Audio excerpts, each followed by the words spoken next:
Hello students, I am Rajesh More. Today we are learning a chapter Logic Part 7, Exercise 1.1b. इसके पहले मैंने जो exercise लिया है 1.1a, उसमें शुरू के 3 क्वेश्चन कवर किए हैं, चौथा पांचवा अभी मैं आपको पढ़ा रहा है। तो देखो क्वेश्चन 4, उसका आंसर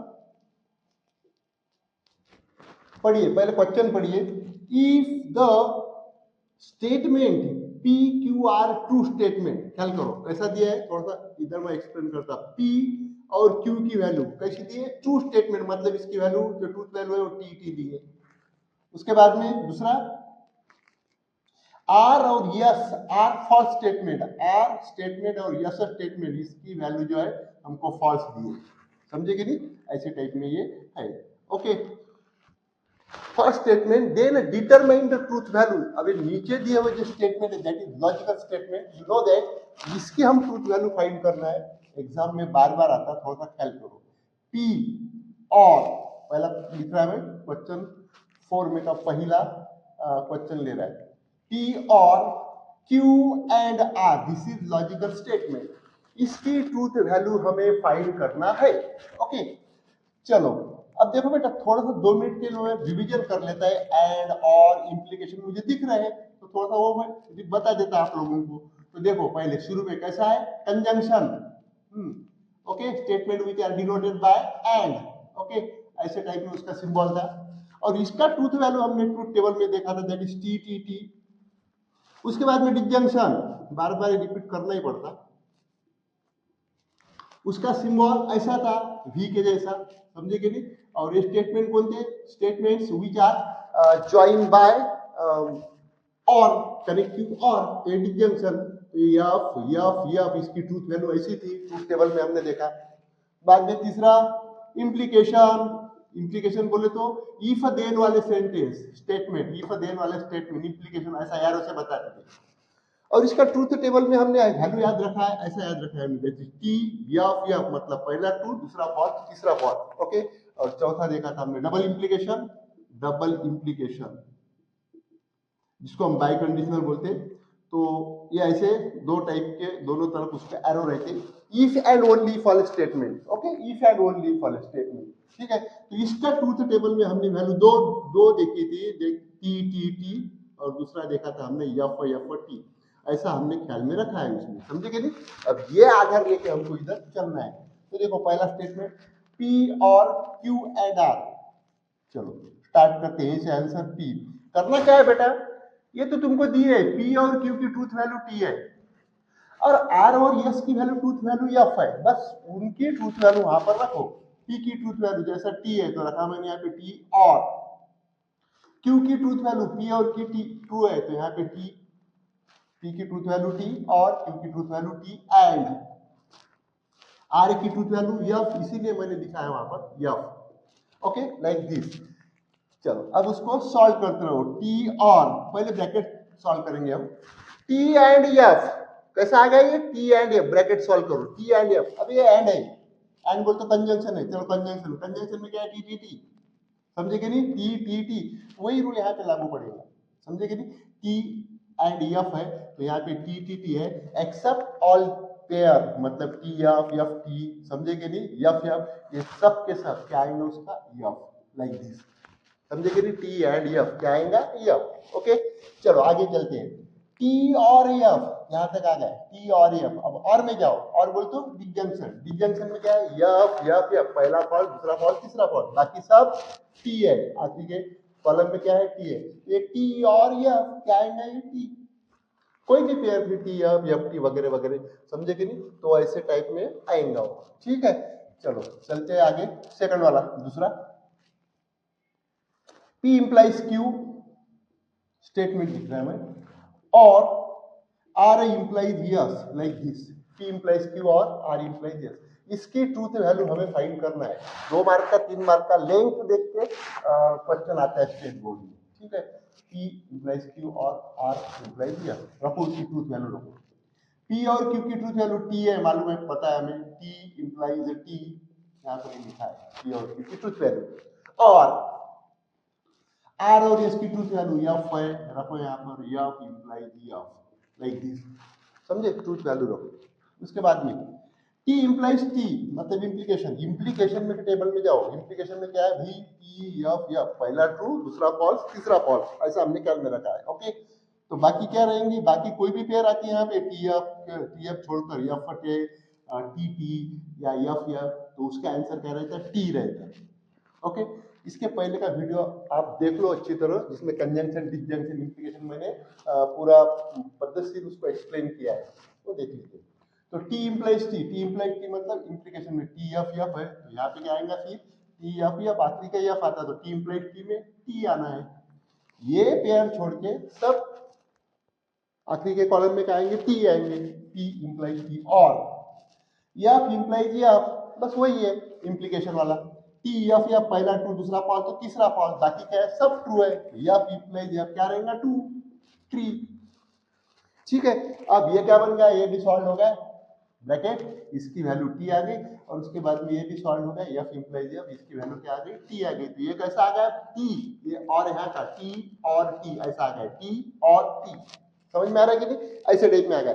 अब आखिरी लगाओ यहाँ पे और में क्या है हमारे पास में यफ यफ यफ, पहला फॉल्स दूसरा फॉल्स तीसरा फॉल्स, बाकी छोड़ के सब टी, कोई भी पेयर आती है तो सब टी। ओके, यफ अगर आता है पहला दूसरा यफ आता है तो तीसरा यफ हमारा आंसर है, बाकी ये पेयर छोड़ के कोई भी पेयर आई तो उसका आंसर क्या रहेगा टी।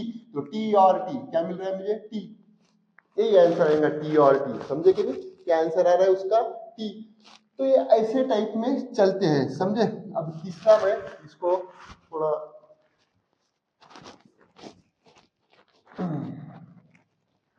थर्ड नंबर वाला,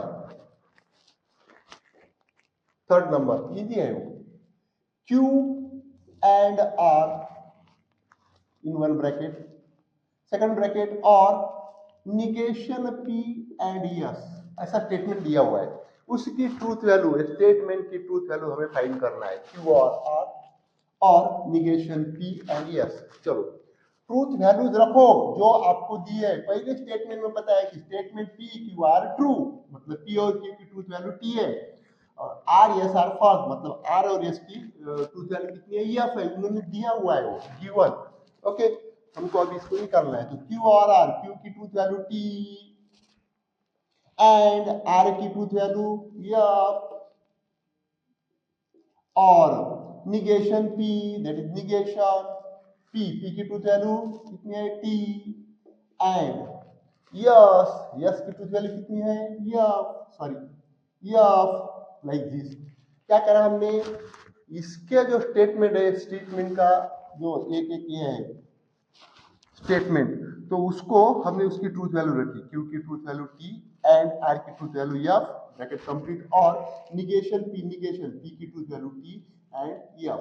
चलो ब्रैकेट सॉल्व करो पहले, टी एंड एफ। ओके, अब एंड में क्या चलता है, टी एंड एफ बोल तो क्या चलेगा एंड में, टी, ये यहाँ पर लिखा है टी, समझे कि नहीं, कंजंक्शन टी।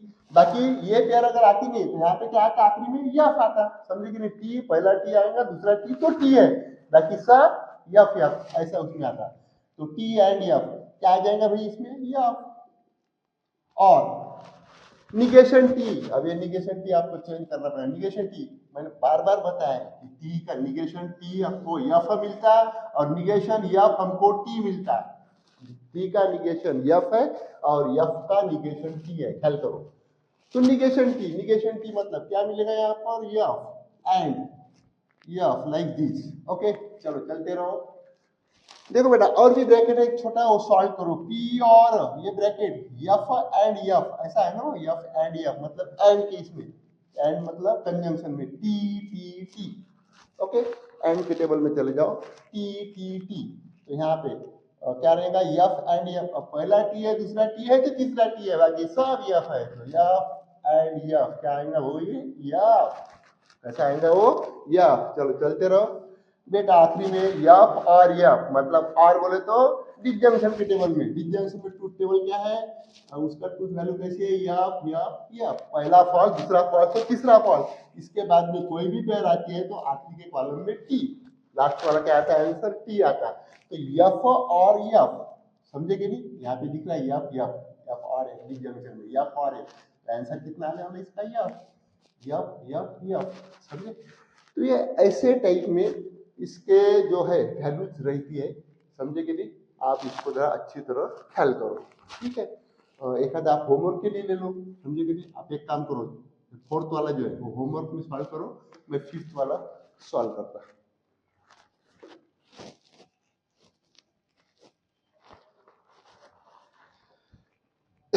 चलो फिफ्थ वाला, negation of negation P and R, negation of negation P and R, or S implies negation Q, ऐसे टाइप में। ब्रैकेट कंप्लीट, ब्रैकेट कंप्लीट, देखो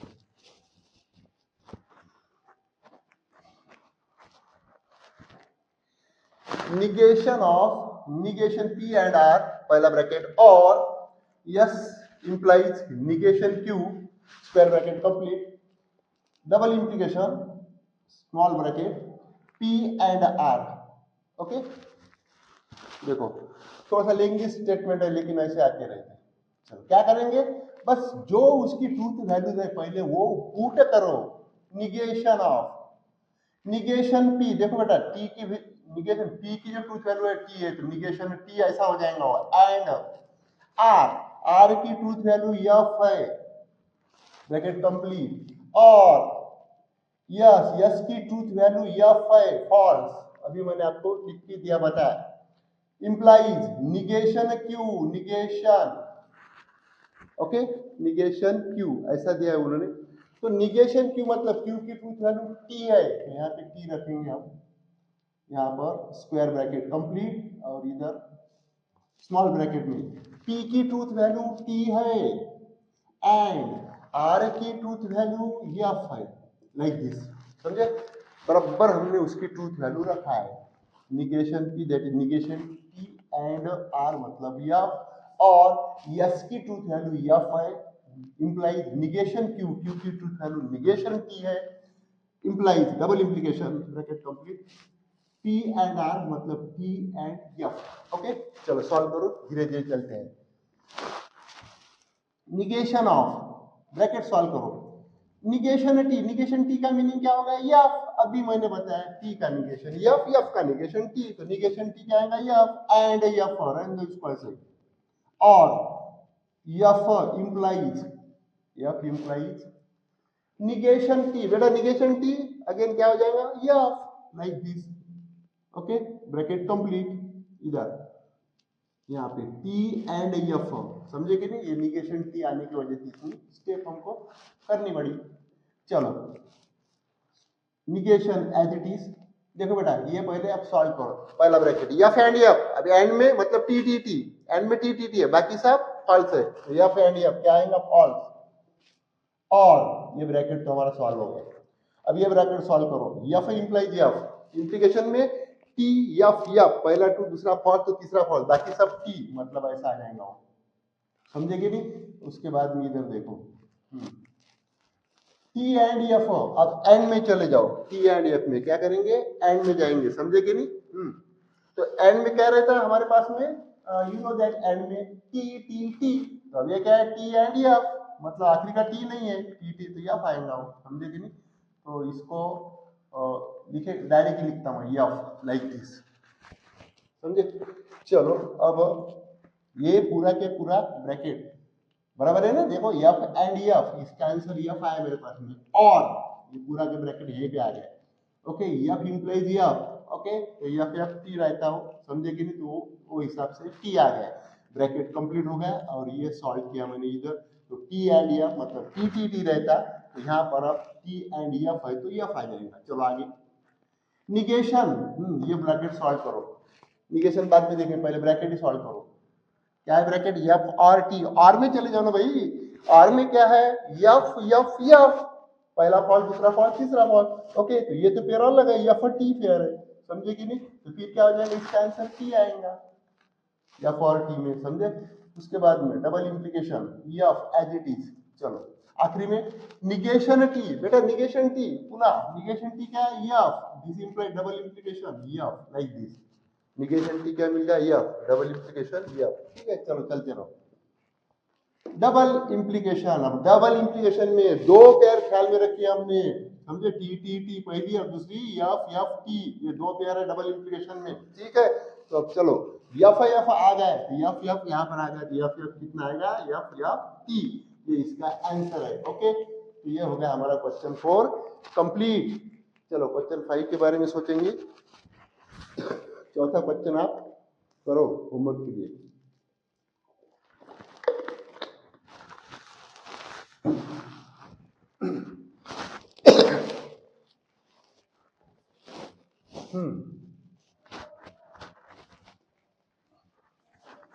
We are solving question 5.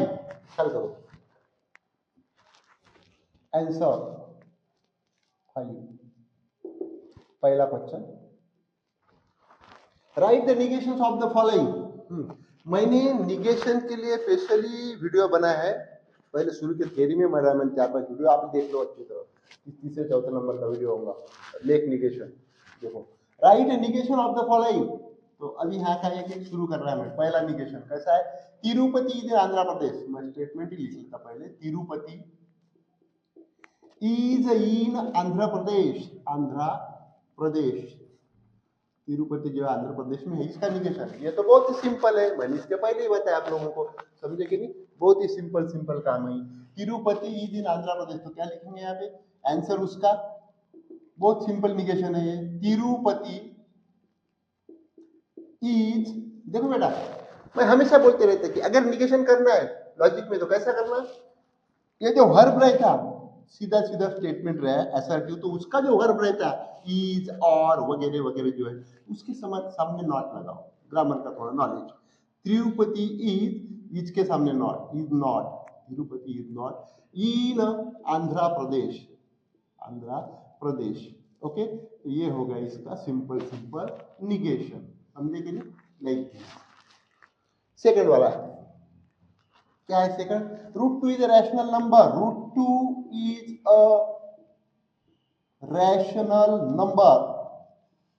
ख्याल करो, इसका हमको निगेशन बनाना है, √2 इज अ रैशनल नंबर। ठीक है, चलो चलते हैं आंसर। √2 बहुत ही सिंपल है, √2 इज के सामने नॉट, जो वर्ब आएगा उसका, वो जो असर्टिव सेंटेंस है उसका जो वर्ब आएगा वो वर्ब के सामने नॉट, तो यहाँ पे √2 is not a rational number, बहुत ही इजी रहता है, एक एक मार्क के लिए वगैरह पूछते कभी कभी।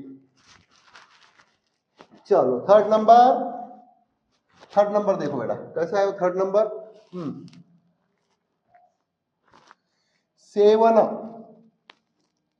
प्लस 3 ग्रेटर देन 5, ख्याल करो 7 प्लस 3 ग्रेटर देन 5 स्टेटमेंट है, ये लॉजिकल स्टेटमेंट ही है, समझे कि नहीं, सिर्फ वो मैथमेटिकल स्टेटमेंट है लेकिन लॉजिक नहीं आता। 7 प्लस 3 ग्रेटर देन 5, इसके अगर सम किया जाए तो ग्रेटर देन 5 है बच्चे, इसका निगेशन बनाना है हमको, समझे कि नहीं।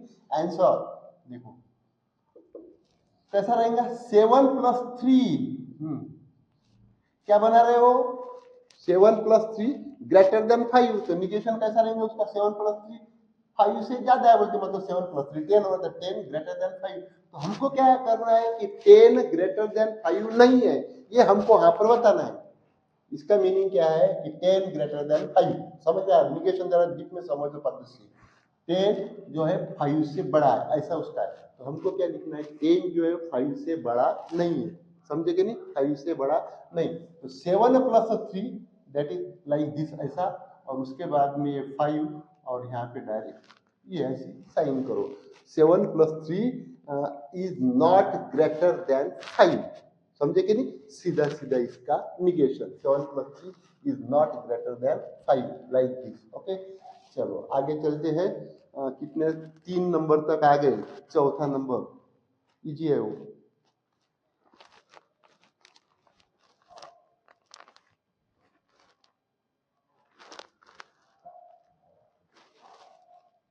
Number 3 4 fourth number, 3 number complete हो गया हमारा।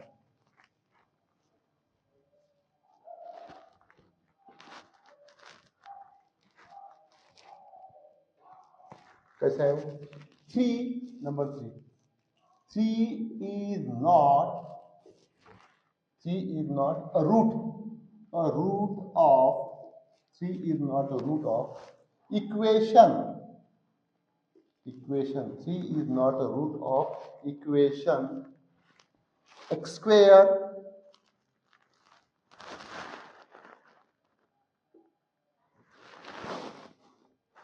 square plus 3x minus 18 that equal to 0. 3 is not a root of equation x square plus 3x minus 18 that equal to 0. ये ऐसा है, समझे कि नहीं? तो इसका तो देखो ये पहले जो स्टेटमेंट है ना इसमें पहले ही नॉट लगा हुआ है। ख्याल करो थोड़ा, स्टेटमेंट अलग टाइप का है, पहली नॉट लगा है मतलब ये पहली नकारात्मक सेंटेंस है, समझे कि नहीं? इसका पहली नकारात्मक, अब उसका नकारात्मक बनाना है हमको। तो देखो मैंने एक रूल यूज किया था यहाँ पर, ओके वी नो, ख्याल करो आपको ये एक रूल ऐसा था वो दैट ये निगेशन पी है, समझे कि नहीं? तो ये स्टेटमेंट समझे निगेशन पी है हमारा दिया हुआ given statement, P is not a root of equation x square plus 3x minus 18, ये हमारा निगेशन स्टेटमेंट है। अब इसका निगेशन मतलब यहाँ पे निगेशन लगाना पड़ेगा ऐसा, समझे कि नहीं? निगेशन पी का निगेशन, तो इसका आंसर तो सीधा सीधा ऐसा आ जाता है भाई, P negation of negation P कितना आता है? पी। इसके पहले की वीडियो में सब एक्सप्लेन किया है, आप अच्छी तरह देख लो। Negation of negation P that equal to P. तो अब इसका जो सेंटेंस है वो असर्टिव सेंटेंस आएगा, तो इसका निगेशन कैसा होगा? P is not a root of equation, यहाँ पे कैसा आ जाएगा उसका? असर्टिव, मतलब नॉट निकालना पड़ेगा, तो ऐसा आ जाएगा 3 is a root of equation, 3 is the root of equation, इसका नॉट निकाल लिया, negation P of negation, negation P of negation क्या होता है? पी आता, बस वो स्टाइल में चल रहा है मैं, मतलब पहला मूल स्टेटमेंट जो असर्टिव है वो आता। 3 इज द रूट ऑफ, निकाल लिया, 3 is the root of equation कितना? X square plus 3x minus 18 that equal to 0, होगा इसका निगेशन फिनिश, समझे कि नहीं? 3 is the root of equation x square plus 3x minus 18 equal to 0। ठीक है, चलो चलते हैं आगे बढ़ते हैं। फिफ्थ वाला,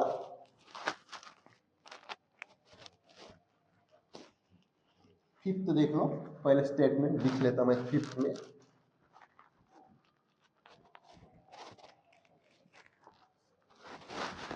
फिफ्थ वाला थोड़े से ऐसे टाइप के स्टेटमेंट पे ख्याल रखना आपने। इट इज नॉट ट्रू, जानबूझ के लिख रहा है एक्सप्लेन करने के लिए। It is not true that the mangoes are expensive,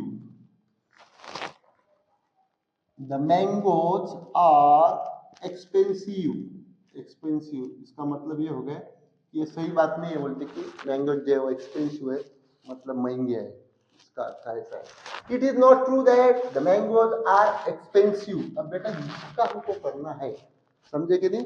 इसका हमको करना है, तो वही अभी जो बताया मैंने आपको, कैसा रूल वी हैव, वो पहले रूल अपने को बताना पड़ेगा। ये निगेशन पी है पहली, इट इज नॉट ट्रू बोलते निगेशन पी है, स्टेटमेंट क्या होगा वो? Negation P, okay. तो अब इसको निगेशन करना है हमको, तो निगेशन पी को निगेशन लगाओ, अभी बताया 2 मिनट पहले। निगेशन पी को क्या करो? निगेशन लगाओ, तो निगेशन ऑफ निगेशन पी मतलब क्या आ जाएगा? पी, असर्टिव सेंटेंस, समझे कि नहीं? निगेशन ऑफ निगेशन पी बोलते क्या आ जाएगा? पी। अब वो हिसाब से चलो, मतलब क्या है? इसका नॉट निकल गया, समझे कि नहीं? तो फिर कैसा आ जाएंगे? नॉट निकालने के बाद स्टेटमेंट कैसा आएगा, इसका आंसर कैसा आ जाएगा? इट इज, नॉट निकाल दिया, it is true that the mangoes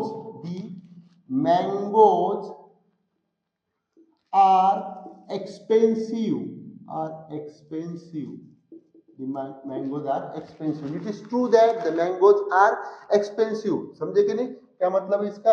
कि ये बात सच है कि मैंगोज सही में एक्सपेंसिव, ओके एक्सपेंसिव है। तो ये एक टाइप का हो गया, जानबूझकर मैंने स्टेटमेंट दिया, अब इसमें और मैं कुछ बताने वाला हूँ आपको। ये तो सी से होगा, it is true that the mangoes are expensive, okay. अब और में देखो बेटा, ये दूसरे टाइप में भी करते आता हमको,